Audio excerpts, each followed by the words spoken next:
অবতল আয়নার সামনে লক্ষ্যবস্তু বক্রতা কেন্দ্র এবং ফোকাসের মধ্যে রাখিলে প্রতিবিম্বের অবস্থান রশ্মি চিত্রের সাহায্যে দেখাও।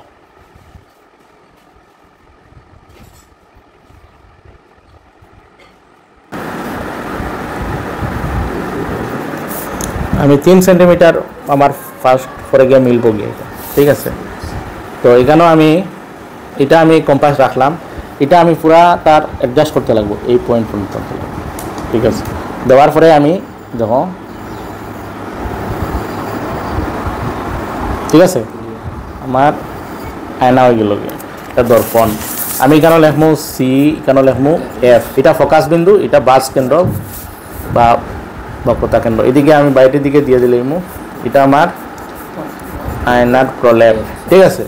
এখন আমার প্রশ্ন এটা কিতা করতাম যে ফোকাস এবং বক্রতা কেন্দ্রের মধ্যে আমি লক্ষ্যবস্তু রাখতাম। তো আমি এই জায়গার মধ্যে বস্তু রাখবো, বস্তু আমি এই জায়গার মধ্যে দিলাম, ঠিক আছে। দেওয়ার লগে লগে দেখো আমি দিলাম, আমার নিয়ম হইল প্রথম যেটা রশ্মি বেরিব প্রধান অক্ষের সমান্তরালে আপতিত ইয়া ফোকাস দিয়া ঘুরিয়ে দিব, ঠিক আছে। তো আমি দিলাম এখানে প্রধান অক্ষের সমান্তরালে একটা রশ্মি গিয়া আপতিত হইল দর্পণে অবতল আয়নায়, ঘুরিয়ে যেতে সময় ফোকাস দিয়ে যাইব। তো দেখো আমি এই বিন্দু আর এখানে ফোকাস বিন্দু আমি পুরো অ্যাডজাস্ট করলাম, একটা রশ্মি টানলাম, ঠিক আছে। 2 নম্বর রশ্মি আমার এটা ওইদিকে ঘুরিয়ে গেল গিয়ে ফোকাস দিয়া। 2 নম্বর রশ্মি দেখো যেহেতু ফোকাস দিয়া গেলে কোন দিকে ঘুরে, প্রধান অক্ষের সমান্তরালে, ইয়েস। তো দেখো আমি ফোকাস দিয়ে আমি এটা অ্যাডজাস্ট করিয়ান, এই ফোকাস বিন্দু দিয়া গেল এইদিকে বেরিল, ঘুরিয়ে আইব প্রধান অক্ষের সমান্তরাল। তো প্রধান অক্ষ সমান্তরাল মানে এইটা হলো প্রধান অক্ষ, তার সমান্তরালে আসতে হবে। এইদিকে দেখো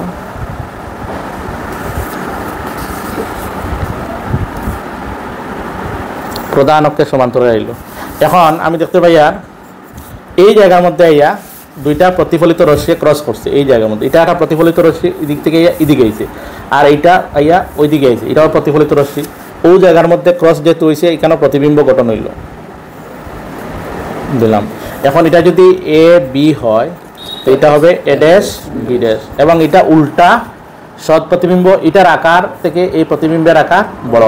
তার মানে আমি এটা বুঝলাম যে অবতল আয়নার সামনে যদি ফোকাস এবং বক্রতা কেন্দ্রের ঠিক মিডিলে বস্তু রাখি তাহলে প্রতিবিম্ব গঠন হইব। বক্রতা কেন্দ্র এইদিকে বলা হয় অসীম এবং বক্রতা কেন্দ্রের মধ্যে প্রতিবিম্ব গঠন হয়, এবং ইহা সর্বদা সৎ প্রতিবিম্ব যেহেতু সরাসরি দুইটা প্রতিফলিত রশ্মি মিলছে ইয়া এবং উল্টো হইব। আর এটার আকার আমরা যদি বলি তো বস্তুর আকারের চেয়ে বড় হয়, ঠিক আছে, বোঝা গেছে। আমি এগুলো বুঝিয়ে দেওয়ার পর ছাত্রছাত্রীরা তারাও অঙ্কন করার চেষ্টা করলো।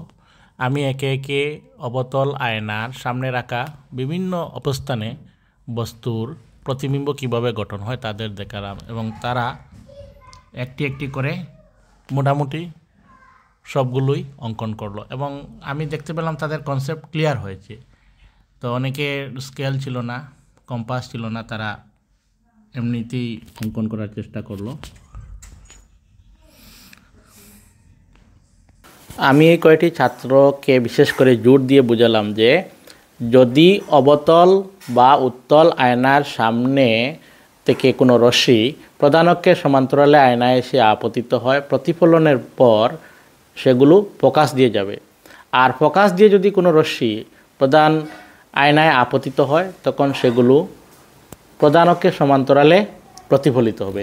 আর বক্রতা কেন্দ্রের মধ্য দিয়ে যে রশ্মিগুলো আয়নায় আপতিত হবে সেগুলো একই দিকে ফিরে যাবে।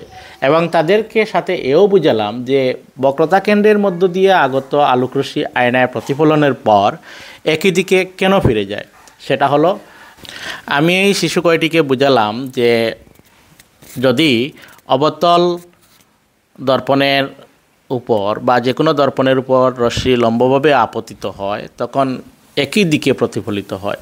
তো এই ক্ষেত্রে যেহেতু বক্রতা কেন্দ্রের মধ্য দিয়ে আলোকরশ্মি লম্বভাবে এসে আপতিত হলো দর্পণে, সেই জন্য একই দিকে ফিরে যায়।